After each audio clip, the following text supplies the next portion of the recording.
Hello, Internet! Gino, aka That Pinguino, Grieco, here again with another episode of Deep Listens. I'm here joined again by Billy Blue Shirt Rothert. You can't see me on the podcast. What does that even matter? That's why he needs to tell. I'm painting a word picture. Because they can't see it. They need to know. It's important The whole point for their of the mental podcast images. is you don't have to look at anything. Don't Is it? have to. Like, it's such a strain on your eyes. Yeah. I mean, Gino's part, for sure. It's a great shirt. Marley and the Whalers. It is a strain on my eyes. And also on the call, we have Peter in the dark Busby. That's why I would in the dark, so you couldn't see my shirt. It's gray. He is poorly lit. It's gray. Yep. So we are here again with another episode of Deep Listens. This time we're going to be focusing largely on Psychonauts, one of my favorite games of all time. We all played it. We've got a lot of things to talk about. But first, we actually have emails. We had an email. So anyone who sends emails to thatpinguino@gmail.com, if it's a good email, we could read it to add it to the discussion. I mean, if there's not a lot of emails, we'll just read the bad ones too. Yeah, that's a good point. Just to build market share. I reserve discretion on email reading. So we have John from someplace who writes in saying a couple of points about our Shadow of the Colossus discussion. First, he said, "You guys kept talking about how you felt guilty killing the Colossi. Maybe this just speaks to me, but I always thought they were clearly evil and needed to be killed. Therefore, I didn't feel guilty killing them. When I played, I never actually finished it, but I pretty much took the fact that there's an evil-ass shadow tentacles that destroys you after fighting, that comes into your body and messes you up, and that means that they are containing evil. It turns out that after you beat the game, there's evidence that they're evil. Their spirits are pieces of an evil spirit god, and also plenty of them are aggressive, murderous beasts." So, do you think that that's a fair reading? It's a. That Do you want to go first, Pete? Yeah, sure, I might as well. It's a legitimate reading. Like, there certainly are evil tentacle monsters, but it seems to be sort of a jump between containing evil to being themselves evil. Like, I don't have a great. The same way. Yeah, I don't have a great analogy on hand, but like, we contain 10 million, or 10% of our dry body weight is germs. That doesn't make us germs. That's not a great analogy, but I don't have a better one. I see where you're going with it. Like, yeah, right. I guess the way that I would describe it is if you think about like ancient religious cultures that might use seals, like these little slips of paper that are, you know, have like an incantation on them or something. They're used to, I guess, like seal away an evil spirit or something. I would say that maybe the existence of the Colossi is dependent upon there being this evil deity. Like, without them, they wouldn't have come into existence because this deity was split into 16 pieces. Yeah. So their existence is directly resulting from this evil deity being in existence. But they themselves are not inherently bad, but they're acting as seals, sort of like protecting the rest of the world from this deity coming back together. So when I played the game multiple times, I didn't know what to think about it. I didn't really read that much into what these beings were, what their motives were, but after you play the game a number of times and see the same scene over and over again where Dorman being the evil deity, reveals that he was basically just using you to release his spirit, take over your body, and become reincarnated. Now it seems like you were basically tricked, and these colossi were victims of his like ploy. Basically just serving his own needs. So yeah, maybe some of the colossi are aggressive and they do attack you, but that could just be like their nature as entities. But their purpose or their reason for existence may not be like inherently evil. Yeah, and I think what that reminds me of is the end of Final Fantasy V, actually. The final boss is a tree who had evil demons sealed inside of him to the point that eventually so many evil spirits were sealed inside of him that he himself became evil and sentient and a tree wizard. So I always think of it is having an evil presence sealed inside is not necessarily, it doesn't turn something evil, but it makes it a vessel for that evil. Like you said, they're like the Horcruxes. They're basically Horcruxes. Yeah, in Harry Potter kind of thing. And in that context, them attacking Wander could even be seen as almost a noble gesture. If they're trying to prevent Dorman's release, that aggression is, maybe noble's not the right word, but at the very least good or beneficent. Second point, in relation to the evil thing, how come there are no people living in this land? The answer is no one lives there because the evil colossi made the land inhospitable to people. How do you feel about that one? I don't think that that's a... I think that land is pretty barren. It almost feels like a sacred place. Like, this world, the center of it is this large temple. Other than that, there's basically just a bridge and a couple of ruins, but it seems uninhabited purposefully. Yeah. So, Billy, so you I have something? can probably shed some light, maybe. Shit away. When I think about the intro of the game and the outro of the game, like the very beginning and the very end, that's one of the only times in the game you actually see any person enter or leave. We know that the only way that a person could realistically get into this place is via that large bridge, that huge bridge. And anytime you try to get towards the ends of the world, if you just explore on the map the ends of the world, it's either a huge mountain or a giant cliff that drops off into the ocean. So, strictly talking about like geographical accessibility, it's not accessible. That's one thing. It's not easy to get to. So there's only one entrance to the world, and it's through this huge bridge. Next, the only other information you get is from Wander's entry into the world, and then the people that are following him trying to stop him from succeeding at his goals. And so, like, from the very small bits and pieces of information that you get from that, you hear that Wander is coming to a place with a girl and a sacred sword. There are some sort of, like, faith or religious ties to this land. And then I think the only other time the actual place is referenced is by your pursuers, like these other priests or guards or knights that come to stop you towards the very, very end of the game.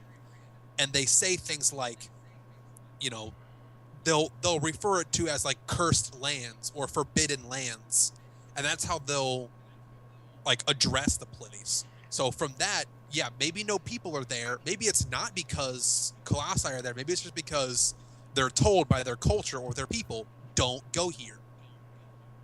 I mean, I can even imagine in the like lore of the game, Wander didn't just know by default that he was going to have to fight 16 Colossi. Dorman told him. So maybe he didn't even know what he was getting himself into when he entered into the world. I mean, maybe people on the outside don't even know these Colossi are there. They just know don't go there. Yeah, I don't think this is the most reasonable way to fill in sort of the details, at least the reading John's suggesting. But it's legitimate insofar this points to one of sort of the problems with breaking down details the way we were talking about it, right? Like when you get rid of all these details, you can then fill in the story in these multiple different ways. So it's like, you know, strength, weaknesses, it's sort of balancing in between these competing readings. And the last point that I'll mention here is, don't we know why Wander is there? He's coming to the land in the opening cutscene, places Mono's corpse on the pedestal, prays to whatever god. He has his prayers answered, and the rest of the game is him fulfilling that bargain. I would say we know why Wander's there, but as for why Mono is in the state she's in, that is what we don't know. We know that he is there to defeat the Colossi, or not even to defeat the Colossi. He's there to get Mono back, and he thinks that this place has the answer for him. But we don't know who she is in relation to him, what happened to her, why he wants her back, what their relationship is. So even though we have the motivation of we need to get Mono back, we don't have the full context of their relationship. Wander could have killed her. wander. They could be brother and sister. They could be spouses. They could be boyfriend, girlfriend. They could just be friends. They could be any number of relationships. He could just be a good Samaritan. We don't know that. We don't know what happened to her. I was like, I should probably save this girl's life. Yeah, so I would say, yes, we have the basic motivation of why Wander's there and the basic narrative there, but the larger context that a lot of stories usually give you for a rescue mission like this doesn't exist in Shadow of the Colossus. All right, so thank you so much, John, for emailing in, and if anyone listening wants to email in, again, thatpinguino@gmail.com. If you send in a good email, we will add it to the front of the podcast so that we can add it to the old discussion before we get into the new one. So this week is Psychonauts. That's going to be our discussion, and all of us played it, right? Everyone made it through the meat circus? I hope. I did mostly. Not get to meat circus. I got to literally right before the meat circus. That's fine. The meat circus is it's problematic. Circus of meat. Yes, and also it has less quality assurance and testing than the rest of the game does. I've read a couple stories on the game that said they pretty much ran out of funding when they got to the meat circus and weren't able to fine tune it as much as they were the rest of the game, and that it's a problem, but. That is besides the point. Yeah, you're fine. There's not too much that happens at the very end that changes how the game functions that much. So the first thing that jumps out to me in Psychonauts is how all of the mental realms kind of employ some of the language of Freud and the language of Jung to kind of shape these, basically to do level design. Things like id, ego, superego, collective unconscious, figments of imagination. They are all made physical in some way in the level design of Psychonauts. Emotional baggage. Anything that you can think of that would kind of sound like a mental term gets employed somehow in the level design. And I was wondering what you guys thought about that. It is sort of an elegant way to sort of structure the landscape, especially if you think sort of. So they enter people's brains through doorways in their foreheads, right? Which suggests a materialist construction of the mind, right? Like the mind is the brain. It's not some sort of unsubstantial thing out in the ether. So if you take this materialist perspective, then those ideas, the id, ego, superego, I mean, critical traction that they have now notwithstanding, but those would have that sort of material corporeality. They would be spatially located. So it's an interesting way not only to take these psychic terms, but to apply a materialist, brain-centered framework to these mindscapes. I would add Heck by yeah. saying the way the levels were typically designed was you would enter into a world and you would be placed into some sort of scenario. You'd give a brief explanation of why a person's mind is structured like this. But as you progress through the level, you'd be sort of like going deeper and deeper down the rabbit hole into a person's subconscious. To like inevitably, like a lot of times, like the final boss of the level would be like the deepest part of their psyche. A good example would be, I forget like the name of the level. It was the Black Velvet painting level, I think. I think it's Edgar's. It's called something like Black Velvetopia. yeah. Black Velvetopia. So there was like a twist in that level, which was the bull, like I guess like the main enemy was actually ended up being like himself. Whereas at our first glance into his mind, we thought it was just, he had some difficulties earlier in his life. Like he was bad on a wrestling team, or he was good, and then his like girlfriend dumped him or something. Like you had to complete the level almost entirely before you figured out what was actually ailing him, which was like his own personal demons. So. Yeah. So, shout out. Do either of you speak enough Spanish to know what el odio means? I speak enough Latin to know what el odio means. Okay, good. Billy, did you? Billy, I can't hear you. You dropped out first. Sorry, I don't know I why. was muted while I adjusted my mic. Yeah, I don't speak Oh, okay. anything but American. Okay, El Odio is the hate. So he was it becomes pretty clear what the issue is if you look at the bull and know what his name means. But I think it is really interesting how they use the construct of the bull and the bullfight to basically wrap up this high school drama. And I like there's the first thing where Psychonauts, just the very basic structure, like mental health being mental health, psychic aggression, psychic confusion, I guess, emotional baggage, figments, all those ideas being wrapped up in the level design, and the very fundamentals replacing things like coins. I think, again, I'll go back to the podcast I listened to, Drive to Work with Mark Rosewater. He mentions one of the design theories that he often uses when designing magic cards is something called piggybacking. It's the idea of if something exists in the public consciousness or in the basic understanding of the culture you're trying to design for, then rather than creating some new jargon or some new way to explain what you're trying to do, just take terms that already exist and function in a similar way to what you're trying to do and use those instead. So, like, if you're trying to explain what the health is, mental health makes sense. That's something that you instantly understand, and it makes sense for what your character's doing. You understand what emotional baggage means, and that you need to sort it out.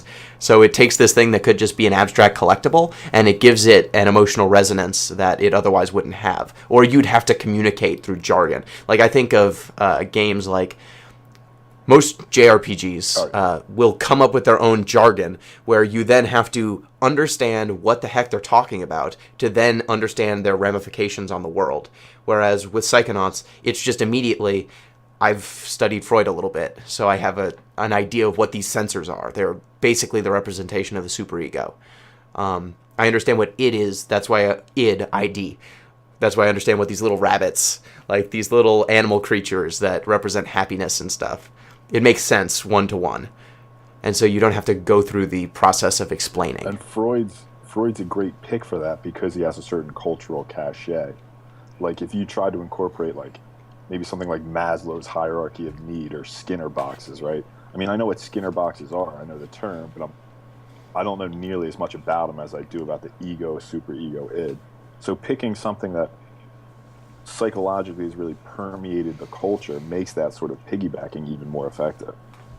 I think this even, like, almost meta includes the young aspect because we sort of all collectively have these understandings about how minds work in virtue of the fact that we use them every day, all the time. We can't not use our own minds, so... Yes, we have... At this point, we definitely have a cultural understanding of this vocabulary. And I do like that I don't know if you guys ever went to the level select screen, the collective unconscious. It's there too, which is kind of cool. Although, I mean, it's not really what Young means, but that's what I was fine. gonna say. Like, I would not call that Jung's collective unconscious, but there are at least it's like an artificial parallel to what that concept is trying to convey.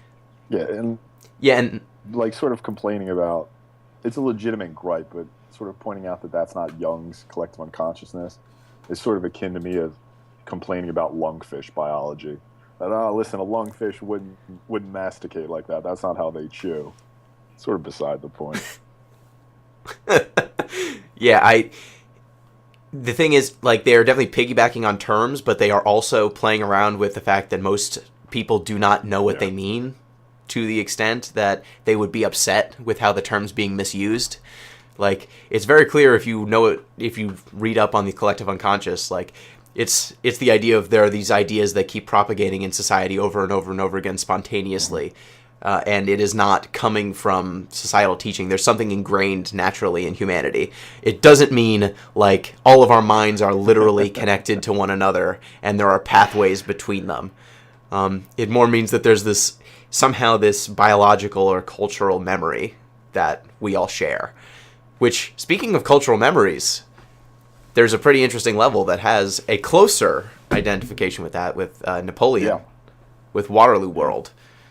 You get a little bit of the cultural memory of Napoleon Bonaparte. Yeah, and just like Napoleon Bonaparte as a touchstone for like split personality disorders. Like when you think of like traditional psychosis, they're like two figures people think they are.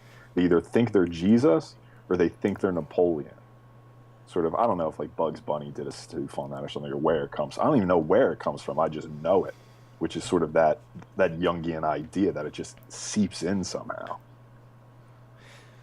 Yeah, and I really, so if we break down what each of the levels kind of deal with, I think you get a really interesting perspective on what Psychonauts is going for.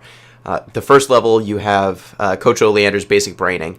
That just seems like a tutorial level, but actually if you go back into that level later on in the game, you can actually go back into his brain. Once you get past the reveal of him being a villain, you can go into the collective unconscious and go into basic braining again. And you can actually remove a mental cobweb that blocks a memory vault that has... So the first memory vault you see is his memory of being a war hero. And if you go back in, you can actually find a second memory vault that shows the truth of what his experience was. And it's basically him being too short and getting kicked out of all the branches of the military because he's not tall enough. And so he becomes bitter, and that's what drives him. So he has a Napoleon complex. The second level, we have Sasha, who his mind is a Rubik's Cube, and his large mental issue is being too dominated by the superego, being too constricted.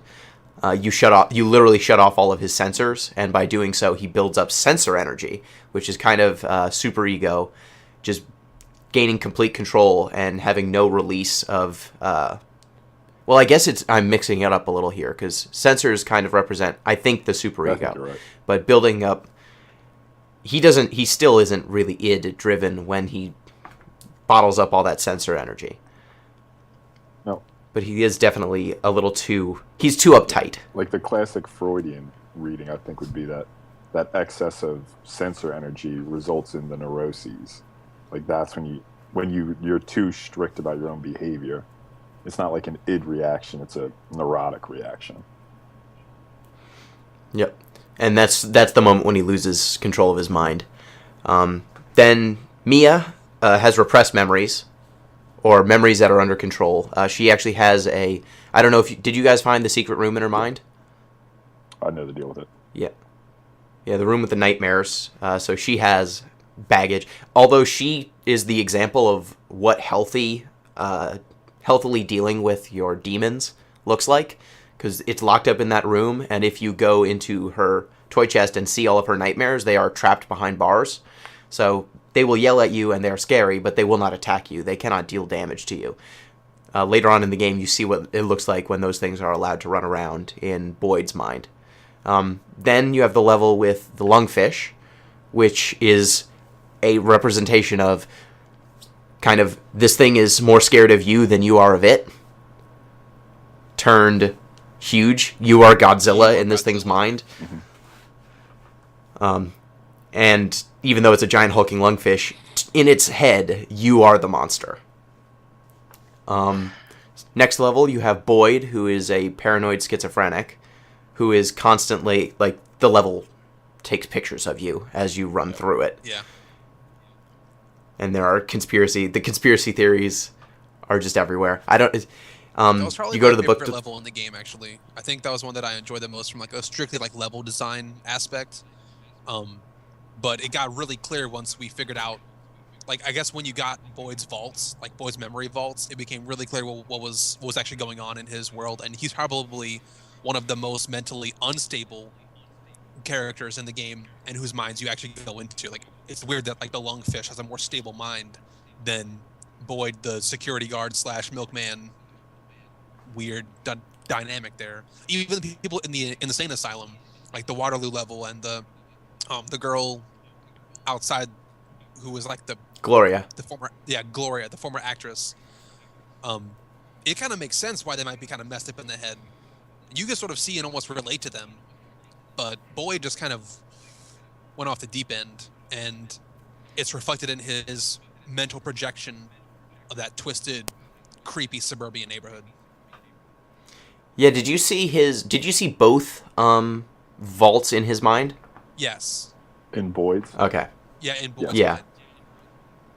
Yeah, because he definitely he gets hit like there's like hypnotism to bury his arsonist persona, and then using milk and And then cookies. if you talk to him outside of the asylum, and you have to talk to the character like 4 or 5 times in a row for him to get to it, he'll say things like, "I have to wash away everything with the whiteness of the milk. I will not complete. Like, I will not rest until my mission is complete. Must milk down the asylum." Okay, I did not ever hear that. That's pretty good. Yeah, if you talk to Boyd outside the asylum, you have to like talk to him 5 or 6 times, and then he'll say something like, "I was commissioned to bring milk to the asylum. I will not rest until I've completed my mission. I must wash away everything with the whiteness of the milk." It's amazing. I like that his mind is literally split in parts. There are agents that work for him, clearly, I guess, work for him in some way. They are trying to find the truth about this milkman persona. And then there are agents within his own mind that are keeping him from knowing what he did and his past. And the schism between these two parts drive him insane. When you say agents, it causes him do to you mean like the actual like trench coat looking people, or do you mean just actors? I mean the trench coat looking people. I almost felt the trench coat people were I guess always on the. I actually, now that I think about it, I don't know, but it seemed like the agents, the trench coat agents, and the Girl Scouts were like diametrically opposed on 2 completely opposite sides. Like, I can't think of it now that I'm trying to put what side they're on, but one of them was clearly trying to help Boyd, and one of them was clearly trying to repress or like lock away the truth. One was trying to actively attain the truth, one was trying to actively avoid Boyd finding the truth.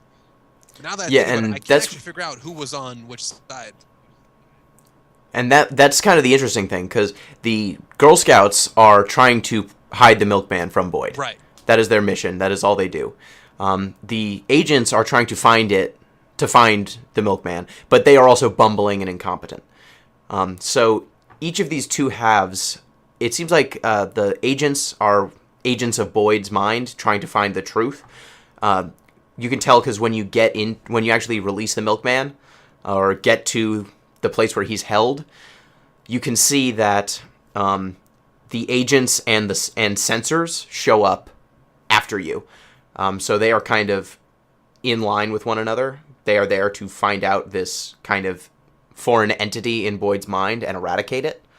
However, the thing that the Girl Scouts, I forget what their name, they're not actually Girl Scouts, but the Scouts are trying to do is keep the milkman hidden. But that's actually probably good for Boyd in its own way, because he's an arsonist. Now, like, Oleander wanted to bury that in his mind because he needed a security guard who wasn't going to ask questions. But if someone actually helped him deal with this demon in a proper way, that's great. But what they did instead was bury it further into his brain. So it created kind of this vacuum, like, where is this thing? I'm obsessed with it. There's some part of me that's missing and I don't know where it went. And so he's just looking for it over and over and over again. And he doesn't even realize that the milkman is part of his own psyche. He just knows it's this kind of external entity that he needs to find. And so when you find it, it just dominates him immediately. But at the end of the game, he actually gets purged of the milkman when he delivers the milk. The milkman, all the things related to it kind of flow out of him when he makes his delivery. I always wondered what was going to happen, because I actually didn't get to that part in the game. As far as I got in the whole Boyd story arc was he was just standing outside the asylum, just getting ready to burn it all down, but he was just hesitating. I don't know why. I tried to like stab him, poke him, like whatever. Couldn't do anything to get him to actually do it. Like, hurry up, Boyd, burn down the asylum. You will not stop me. I will succeed my mission. You could do everything. You could clairvoyance him. You could whatever. Yeah, and that was his big thing. He does get purged of it, but it comes at the expense of burning down the asylum. Then you've got Gloria, who has not split personality. She has mood swings, though you could say it's split personality, and it's brought on by her mother. Basically, she has a terrible childhood, a meteoric rise to stardom. Her mother kills herself because Gloria is so successful at something that her mother wanted to achieve, and so that emotional trauma leads Gloria to just have these horrible mood swings that makes her unable to function anymore. And I love the way they represent the mood swings with the two lights and the two moods being literally set on a stage. The next one is, well, I guess chronologically, if you just go directly spot to spot, is Fred Bonaparte, who has a Napoleon complex, but of a different kind. Because he's actually related to Napoleon.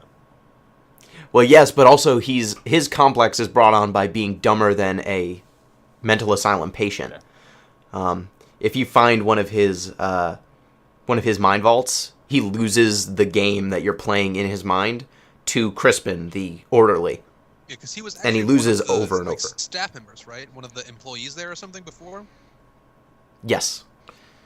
And so, since he loses Waterloo World to this invalid over and over and over again, it causes him to... Now, it's really debatable whether Napoleon's mental ghost comes and, strangles him and takes over, or if it's a break in Fred just because he just can't take the strain of losing to this person who he thinks he's superior to. And at a certain point, it just causes him to snap. But... Do you think Crispin is a reference to Henry V and the St. Crispin's Day speech? I don't know, but you should talk about it then. Well, I mean, just the St. Crispin's Day speech. It's in Henry. It's either Henry V or Henry IV. I think Henry V. And before they go into battle, it's the English versus the French. Henry V, the king, gives this incredible speech, the St. Crispin's Day speech. It's the one where the phrase "band of brothers" comes from. So, I mean, it's a tenuous connection. It probably doesn't say that much, but it would suggest that Crispin is himself a strategic genius because of this connection to Henry V. Hey, sounds good to me. Let's say this. Why not? Shakespeare reference. Was it French? Was he fighting Napoleon? No, I don't think it was Napoleon, but it was definitely... Okay, it was just the French. I mean, that seems like the kind of thing Sounds that good to me. developer would do. Just have an obscure reference. Right. Gotta think of a good name. I gotta think of a good reason to have this character.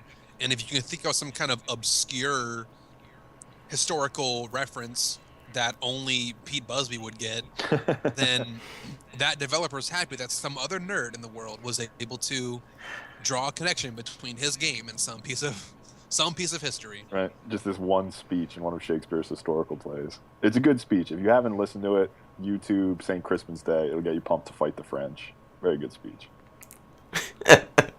And we all need that motivation sometimes. And the next level up in there is Edgar's, and we talked about it already a little bit with El Odio, and I really enjoy the Black Velvet. That level is just visually striking. And it also has just multiple layers of repression. That first, it seems like it's the bull, Dingo, and Lampita, these three figures that torment him. And then when you start digging a little bit more, it's like, wait, no, there was never a bull, and he's not a bullfighter, and there was never a flamenco dancer. This is just a layer of abstraction from Edgar being made fun of in high school and having a really bad breakup. And all of these luchadors are actually the representation of all of his fellow high school wrestlers who messed him up afterwards.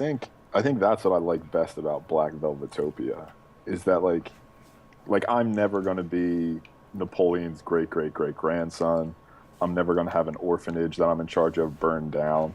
But just breaking up and getting made fun of by wrestlers is such a simple, relatable thing. It's just interesting to sort of it's a much less dramatized version of the impetus for mental illness than some of the other examples. Mm-hmm.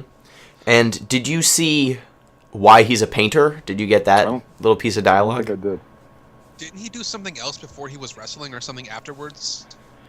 Like, I think it was like Uh, he was a wrestler, and then when he quit, he like did something else. Did he do art afterwards? After he quit wrestling, to avoid being made fun of by the wrestlers, he hung out and had lunch in the art teacher's office. Okay. And that's why he became a painter. Right.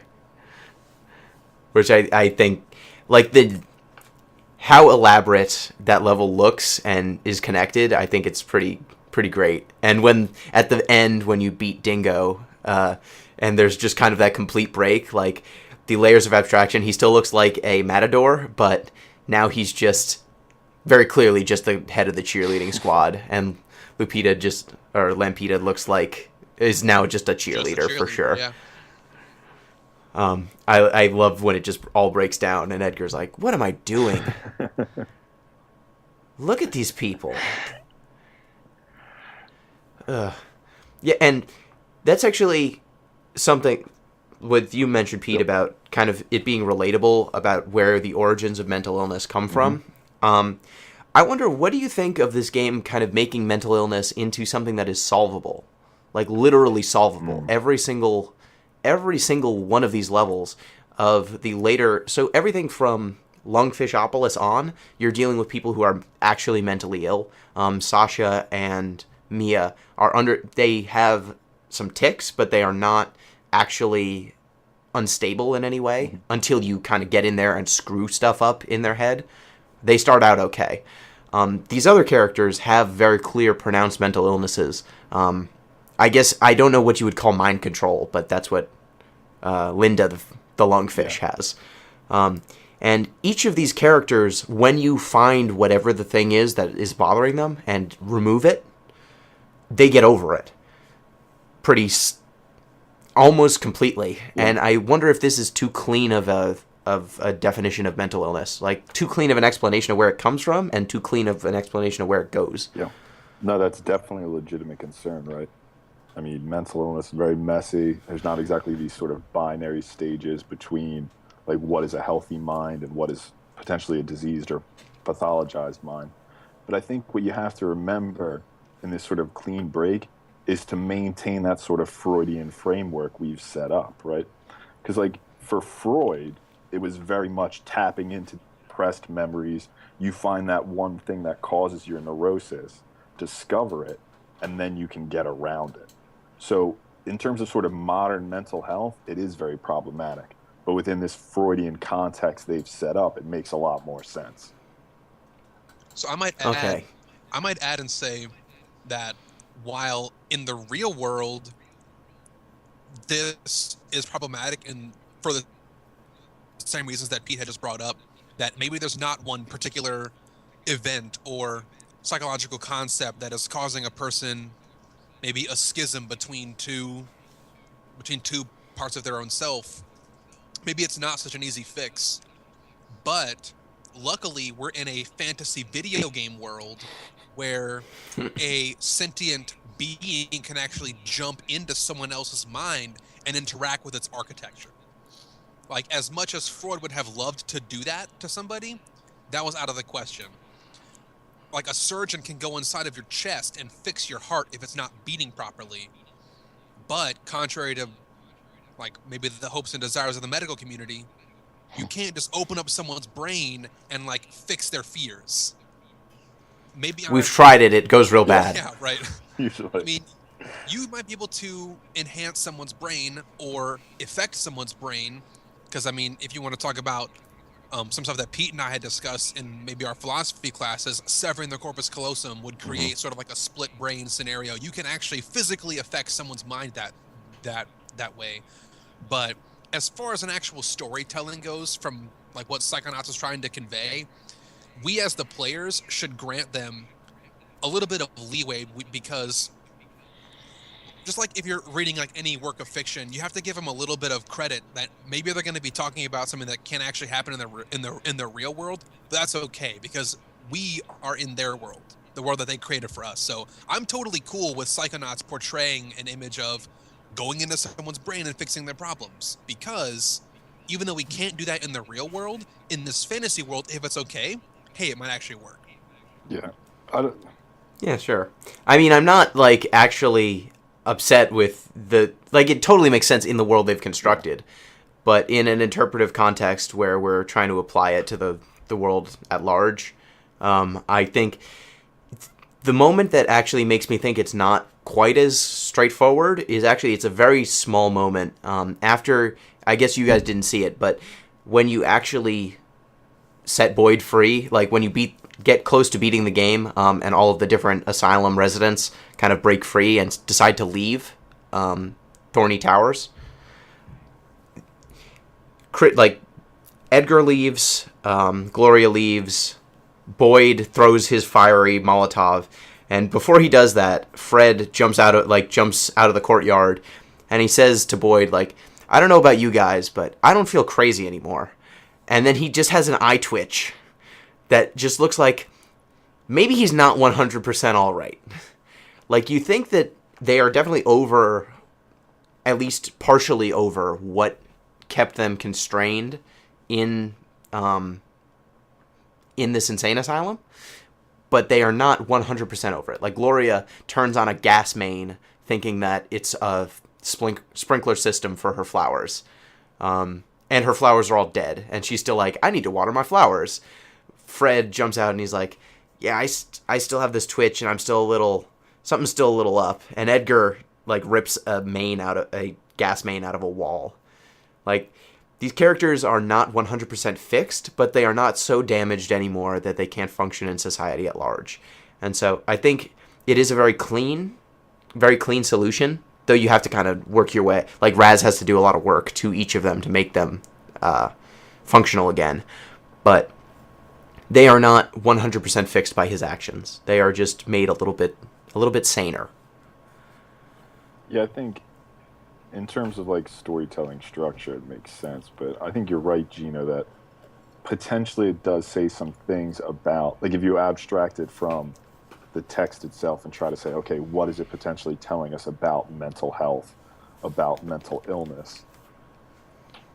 There are some things that might be, let's say, less than savory. But, I mean, again, when you're talking about something as complex, as sort of nuanced, and even really controversial as mental health, it's going to be tough to strike that perfect balance, especially if you're trying to create a playable, interesting, exciting game. Yep. And so, just a little bit of a departure from the mental health angle, I was wondering, what did you guys think of the representation of summer camp in Psychonauts? I've been to summer camps, and coincidentally, my summer camps were military summer camps. So I've been to those kind of places before and had Oleander type experiences. You know, like, you better do well in these activities or you're gonna wake up dead. You know, kind of. How do you wake up dead? I've had experiences where people have said things like that to me. Yeah, the summer camp representation was all right, and I'm not saying it was bad, but I think that the developers are just saying, what's like a funny, good reason we could get, you know, psychic training? Sure, make it be kids at summer camp. Fine, cool. I mean, I'm not gonna, you know, give them a hard time about it. It was fine. And I loved it. When this game was made, it was made in 2005, I think, was when it was released, right?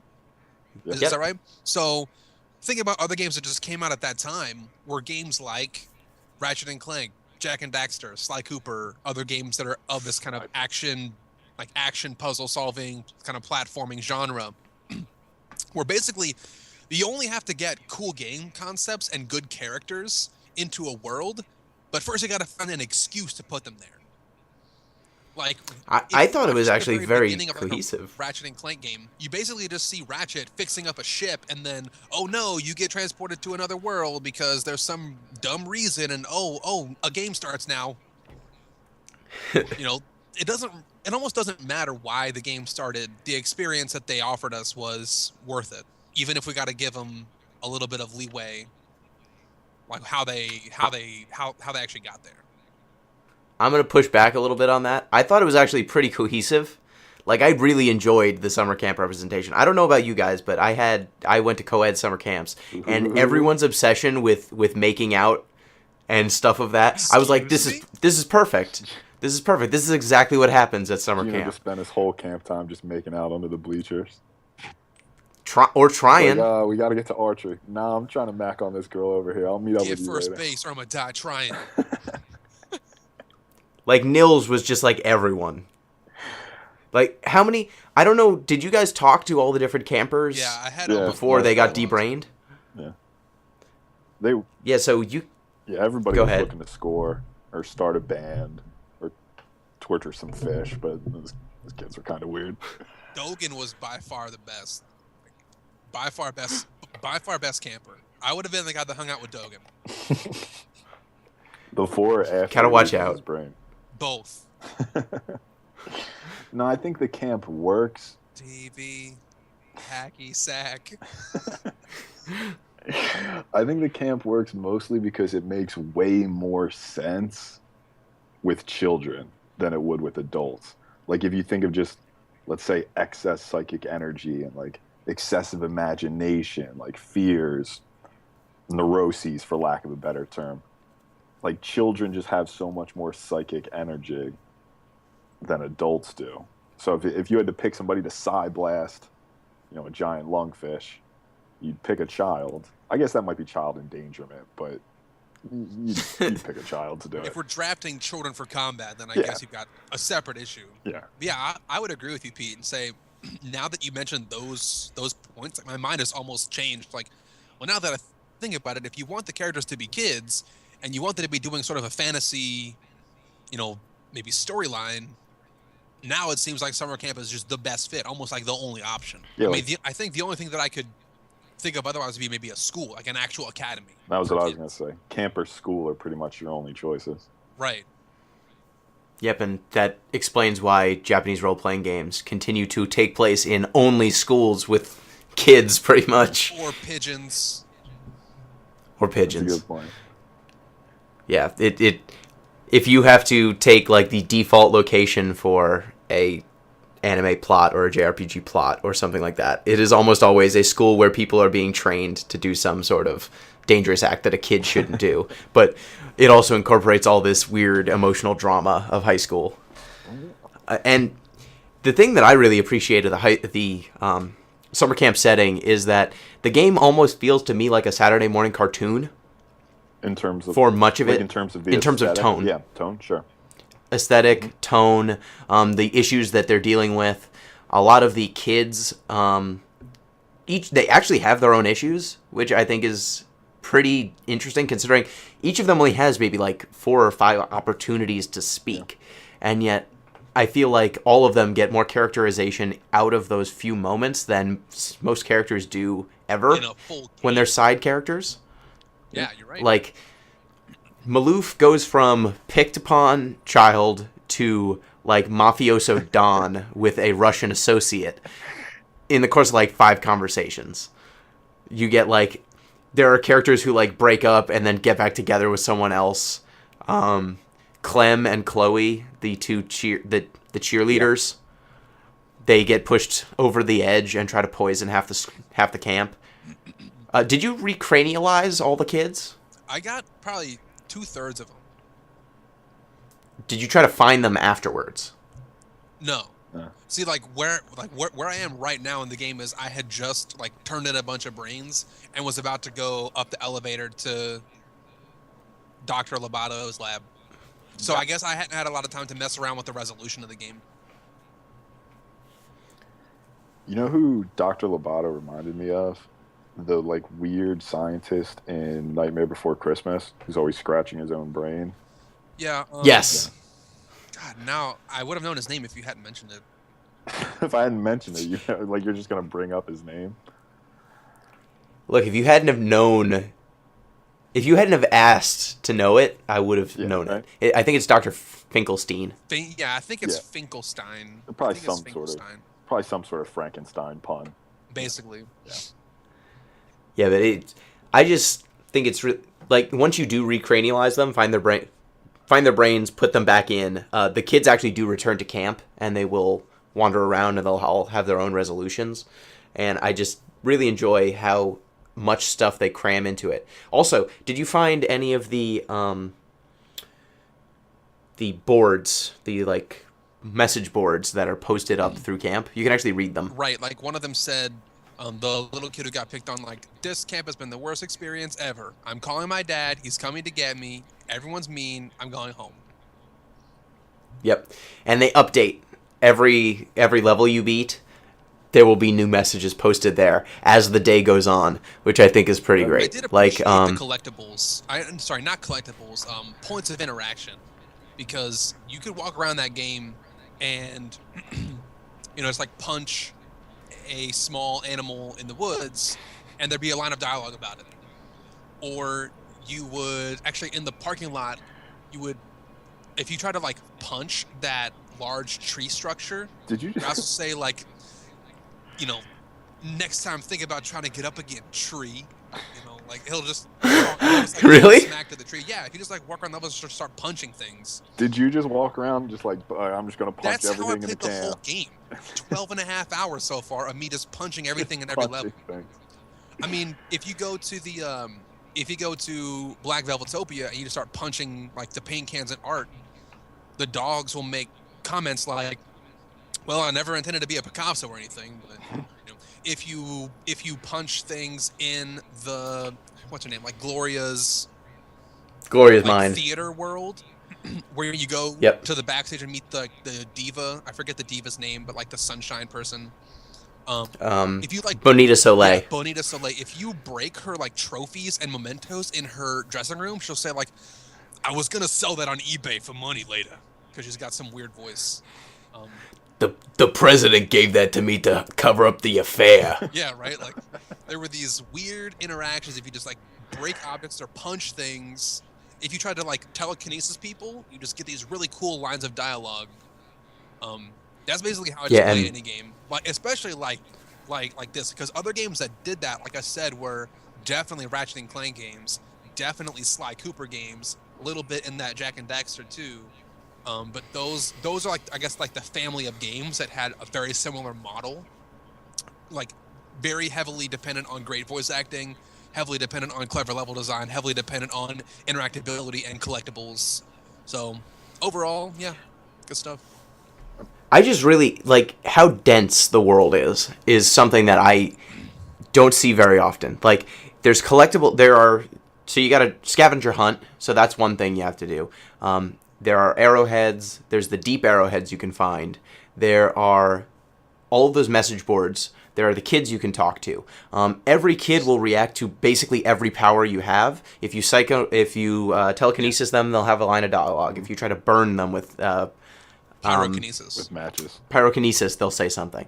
If you shoot them with your mind blast, they'll say something. If you try to hit them, they'll say something. You can use clairvoyance on all of them, and all of them will see something different, which is absurd. So, just from like a strictly gameplay standpoint, I actually had a little bit of a problem, but it's not as much relevant to the discussion we just had about like the kind of mental connection to the game.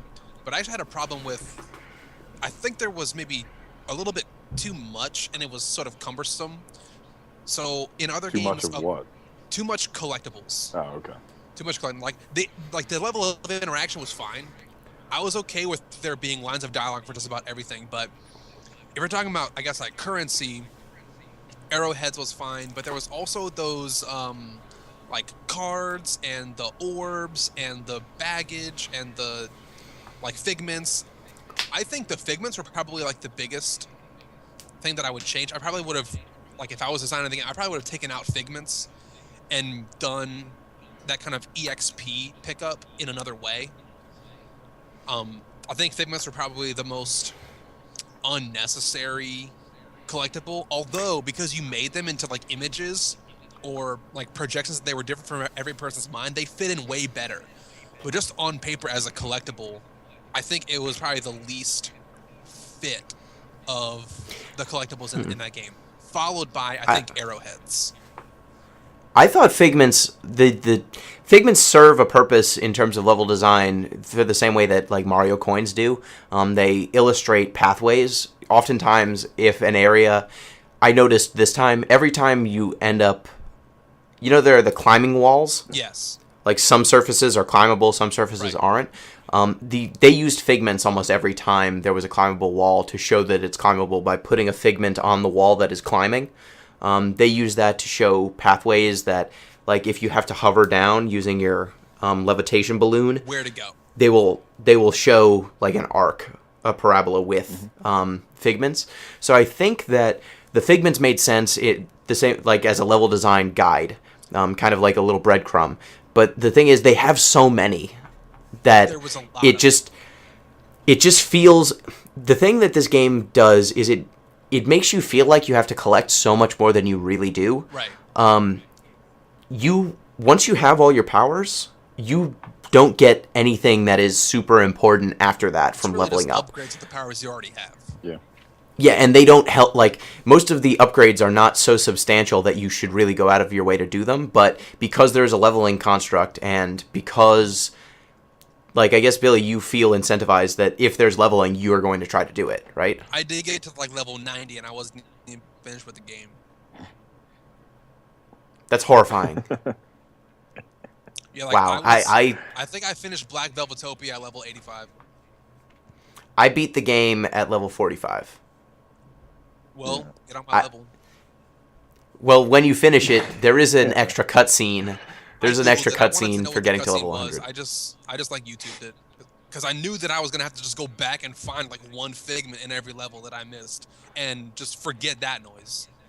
So I want to actually push back a little bit at your level guide analogy because they did do that, especially in level 1, the basic braining.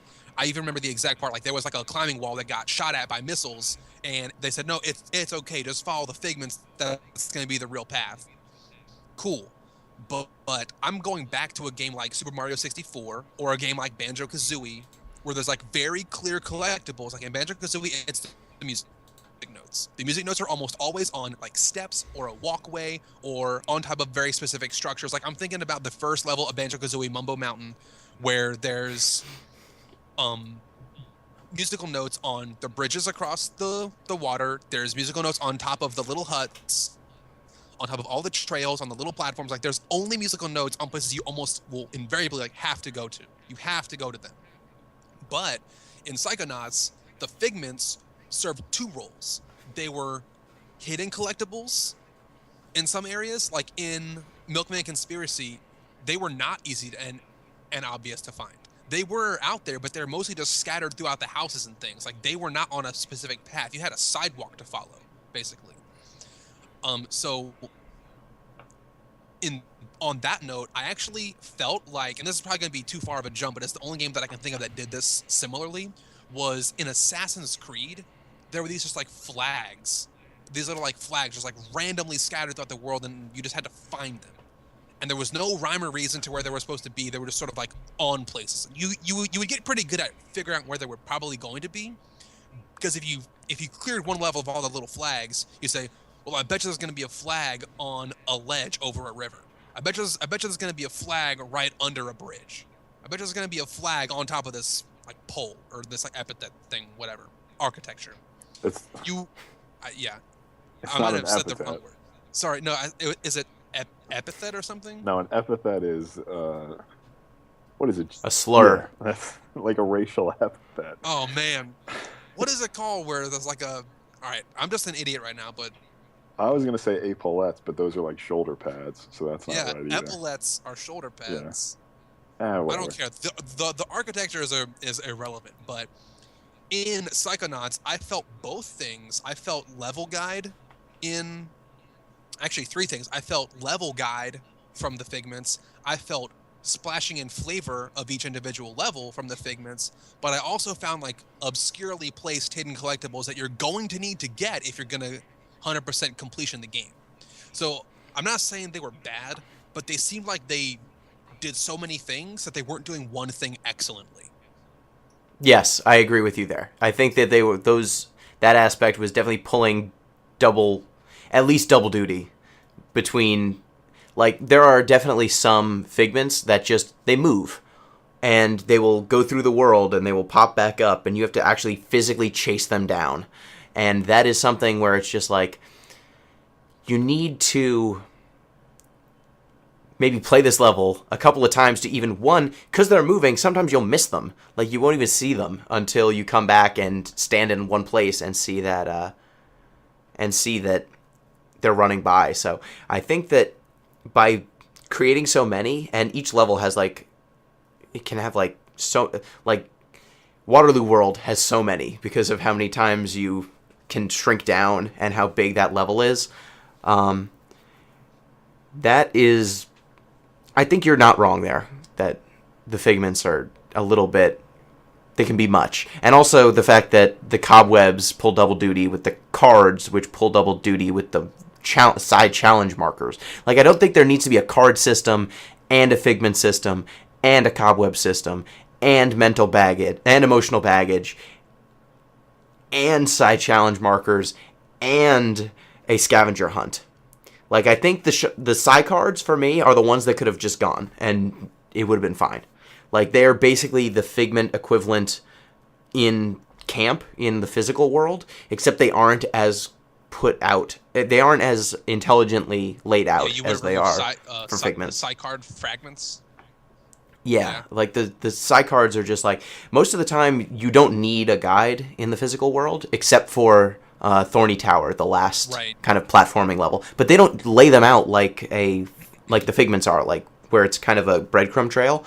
The psi cards are usually like in a corner or like on the top of a tree. And so they seem like things you can collect, but the payoff is like you get 9 of them and then you get 1 level. It's a pyramid scheme. I mean, you need to get them because I got every one in every level up until almost the end of the game. If it makes you feel better in the meat circus, there is a fortune teller that you can talk to who will just turn all of your cobwebs into psi cards and all your psi cards into psi challenge markers. So you don't actually have to buy psi cores. Thanks, lady I haven't met.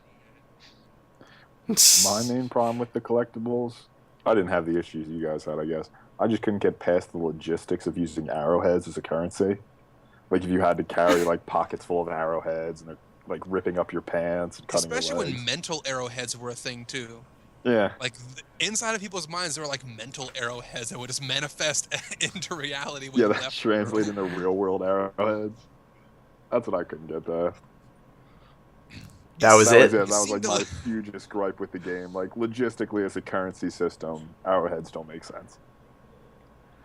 And okay. They try to justify, like, why arrowheads? We're on an Indian burial ground. What, like dead bodies? No, they buried arrowheads here. Like, they were very explicit about why the arrowheads were there. Yeah. Okay, sure. Yeah, it seemed like a dumb currency, a dumb currency model. I mean, they should have just used Bitcoin. They should have just had, like, enemies drop currency. That'd make more sense to me. I mean, they do sometimes. Sometimes they turn into mental health. Sometimes they turn into arrows. Yeah, but, like, nothing in the real world. Like, okay, when I say, I mean, like, Psychonaut real world. Nothing in the Psychonaut overworld, I should say, like, gave you arrowheads for killing it. Like, no bears or animals, I'm pretty sure, gave you any arrowheads. No, they gave you mental health, which was extra weird. Yeah, right? Like, seeing the mental health bounce around in the real world and the psychic aggression. Well, so... yeah, they definitely broke their metaphors there. They mixed their metaphors when the physical currency came back into the real world, and then the mental health and psychic aggression bounce around in the physical world. It's just like, I'm taking these mental things into the physical world and it's fine, and then I'm taking these mental constructs are now just bouncing around the trees, and I need to catch them. And so I might have said, this is, I guess, more in-depth just from like a game dev point of view. I would have changed it to say when Raz was in a mind level, then his health meter matters, then his astral projection layer matters. And when he's in the overworld, make it just be like almost like a one-hit kill scenario. Where if you just hit I mean, I guess like the bouncing on the water thing was fine, but if something's going to kill you, make it just do like 1 or 2 hits of damage and then you're dead. As opposed to many, many levels of astral projection, I think it was like astral projection or mental projection, and many bars of health. Yep. If they wanted to remove those weird problems of collectibles in the real world, then I would have done it that way. Made them only relevant inside people's minds. Yep.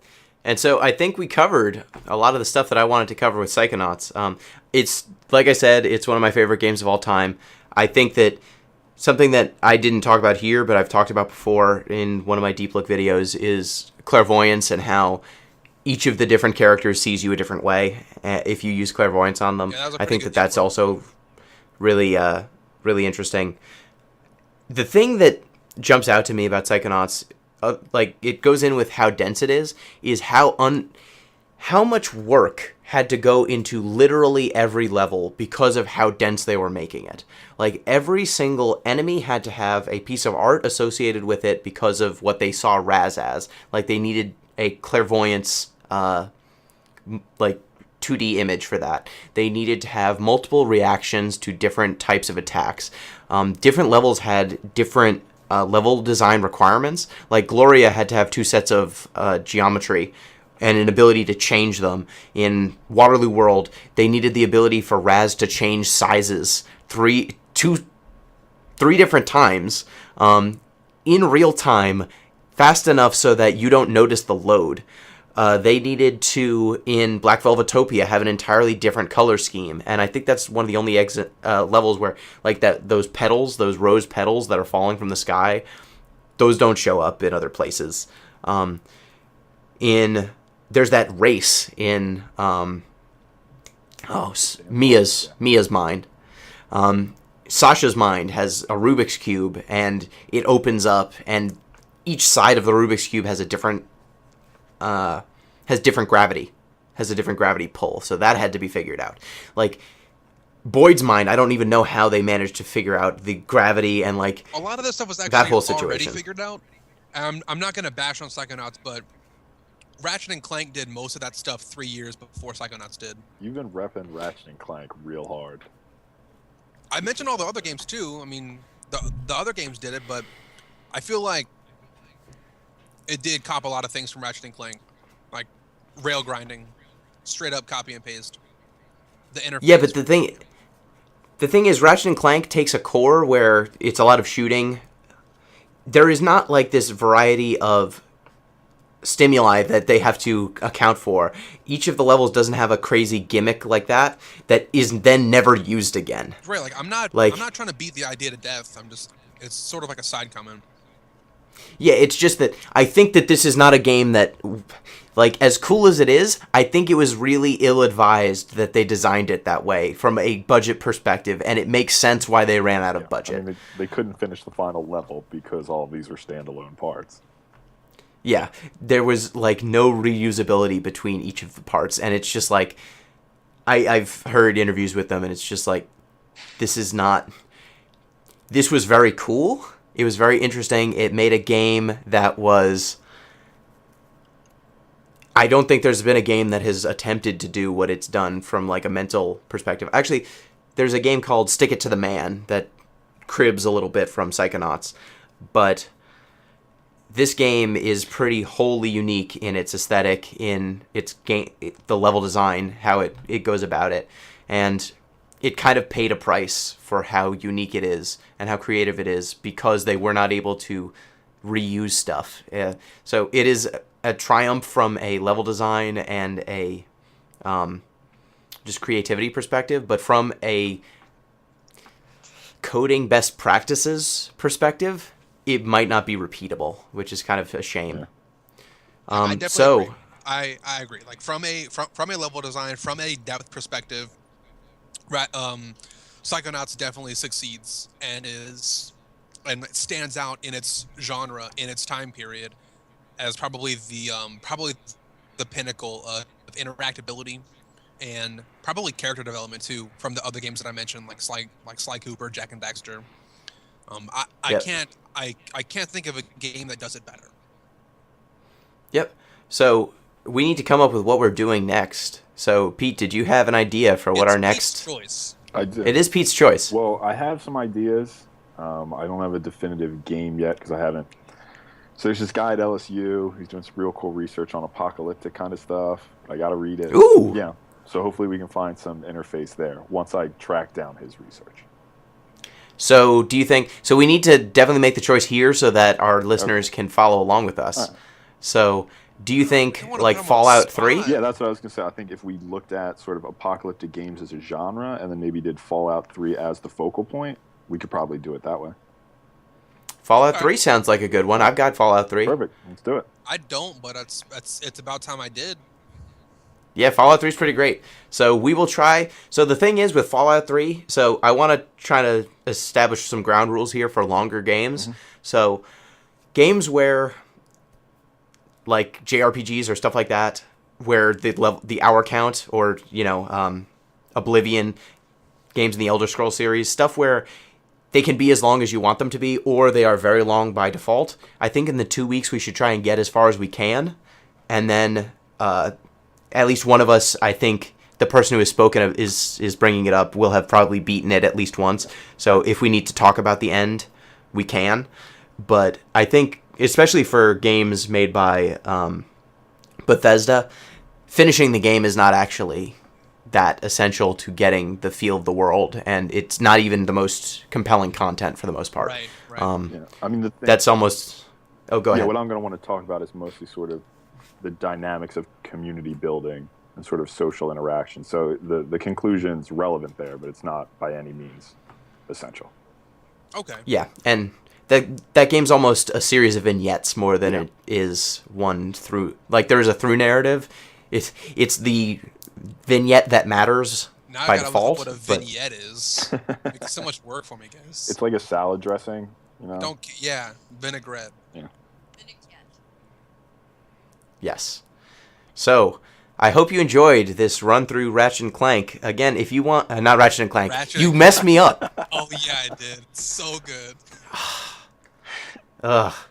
This run through Psychonauts, one of my favorite games of all time, not to be confused with Ratchet and Clank. Except no substitutes. So thanks again for listening. If you want to get in touch with the show, drop me an email at thatpinguino@gmail.com.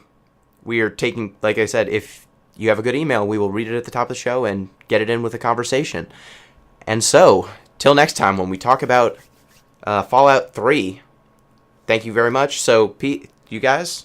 Yeah, just thanks everybody for tuning in. You know, when you picture me listening to this podcast, make sure you picture me handsome, as I deserve to be pictured. But thanks for tuning in.